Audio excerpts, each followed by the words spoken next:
Rima Melati meninggal dunia di RS Pusat Angkatan Darat atau RSPAD Gatot Subroto, Jakarta, Kamis, tanggal 23 Juni tahun 2022.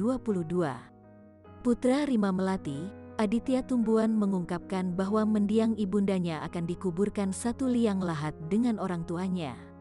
Mulanya, Rima Melati akan dikebumikan di atas kuburan suaminya, Frans Tumbuan. Tetapi, karena sudah menumpuk akhirnya tidak jadi. Maka, Rima Melati akan dikuburkan satu liang lahat dengan mendiang ibundanya. Lebih lanjut, Aditya belum bisa memastikan kapan dan di mana mendiang Rima Melati akan dimakamkan. Sebab, dia masih mendiskusikannya dengan pihak keluarga.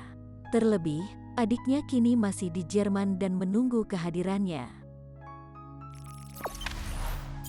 Jangan lupa subscribe, share, komen, dan like ya!